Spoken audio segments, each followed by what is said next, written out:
Iran से युद्ध और फिर सीज फायर के बीच अमेरिकी राष्ट्रपति की ताजा पोस्ट ने हर किसी को हैरान कर दिया है, क्योंकि ये पोस्ट महाविनाश की ओर इशारा कर रही है। दुनिया भर में गेम ऑफ थ्रोन्स का मशहूर डायलॉग विंटर इज कमिंग विनाश का संकेत माना जाता है, और अब कुछ ऐसा ही संकेत दिया है राष्ट्रपति ट्रंप ने। दरअसल ट्रंप की एक पोस्ट ने कुछ ऐसी ही दहशत पैदा कर दी है।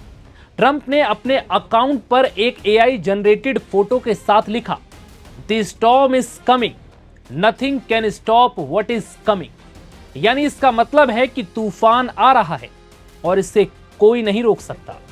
दरअसल ट्रंप का यह पोस्ट ऐसे वक्त पर सामने आया जब ईरान के साथ तमाम मतभेदों के बीच सीज फायर पर बातचीत चल रही है।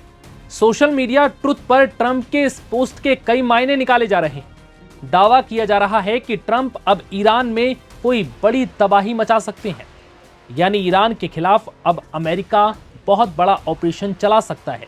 यह ऑपरेशन हॉर्मुज में भी चल सकता है। दरअसल एक्सियोस की रिपोर्ट के मुताबिक अमेरिकी सेंट्रल कमांड सेंटकॉम ने ईरान पर हमलों की एक विस्तृत योजना तैयार कर ली है। प्लानिंग में ईरान के महत्वपूर्ण बुनियादी ढांचे पर छोटे लेकिन महाशक्तिशाली हमलों की जबरदस्त स्ट्राइक शामिल है, जिससे ईरान को बहुत भारी से भारी चोट पहुंचाई जा सके। इससे पहले एक और पोस्ट में राष्ट्रपति ट्रंप ने सोशल मीडिया पर चेतावनी देते हुए कहा था कि ईरान को जल्द ही बिना परमाणु हथियार वाला समझौता करना होगा, नहीं तो उसे गंभीर परिणाम भुगतने पड़ सकते हैं। ईरान सही तरीके से समझौता करना नहीं जानता और उसे जल्द ही समझदारी दिखानी चाहिए। इस पोस्ट के साथ ही एक तस्वीर भी साझा की गई, जिसमें ट्रंप हथियार के साथ नजर आ रहे हैं और लिखा है, नो मोर मिस्टर नाइस गाय, यानी मैं अब और मिस्टर नाइस नहीं बनूंगा, जो उनके सख्त रुख को अब साफ दिखा रहा है। अमेरिकी राष्ट्रपति ट्रंप की यह पोस्ट काफी ड्रामेटिक भी है, जिसमें वो एक गन के साथ बारूदी आंख के बीच नजर आ रहे हैं। राष्ट्रपति ट्रंप का यह बयान ऐसे वक्त पर सामने आया है जब ईरान ने स्ट्रेट ऑफ हॉर्मुज को खोलने और युद्ध खत्म करने का प्रस्ताव दिया है।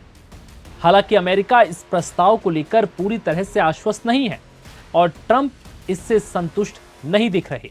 अमेरिकी विदेश मंत्री मार्को रूबियो ने कहा कि ईरान का प्रस्ताव पहले से बेहतर है, लेकिन कोई भी समझौता ऐसा होना चाहिए जिससे ईरान परमाणु हथियार बनाने की दिशा में आगे ना बढ़ सके। लेकिन ईरान इस पर राजी नहीं है। दरअसल ट्रंप ने ईरान को साफ कर दिया है कि वो किसी भी हाल में अब हॉर्मुज से अपनी नाकेबंदी को नहीं हटाएंगे। ट्रंप ने तेल कंपनियों के अधिकारियों को भी आगाह कर दिया है और साफ कर दिया है कि ये नाकेबंदी अब महीनों तक चल सकती है, यानी कि ये एक बड़े संकट की ओर इशारा है। हॉर्मुज में ईरान का एक्शन और अमेरिकी नाकेबंदी के बाद क्रूड ऑयल की कीमतें $120 प्रति बैरल के पार पहुंच चुकी हैं। दुनिया भर के शेयर बाजार लाल निशान पर हैं। यहां तक कि भारत के निफ्टी सेंसेक्स में भी गिरावट देखने को मिली है। तेल की सप्लाई ठप होने से बाजार की हालत खस्ता हाल हो चुकी है। लेकिन अगर अमेरिका ईरान पर ऐसी कोई बड़ी कार्रवाई करता है या हॉर्मुज में ऐसी कोई बमबारी या कोई बड़ी स्ट्राइक करता है, तो इसका परिणाम सिर्फ ईरान ही नहीं बल्कि मिडिल ईस्ट समेत दुनिया के वो सभी देश चुकाएंगे जिनका ईरान या मिडिल ईस्ट से तेल और गैस सप्लाई का व्यापार है। ऐसे में अब देखना होगा कि अमेरिका ईरान पर क्या बड़ी कार्रवाई करेगा और क्या इससे दोनों देशों के बीच ये जंग आखिरी जंग साबित हो पाएगी। फिलहाल इस वीडियो में इतना ही। इजाजत दीजिए। नमस्कार।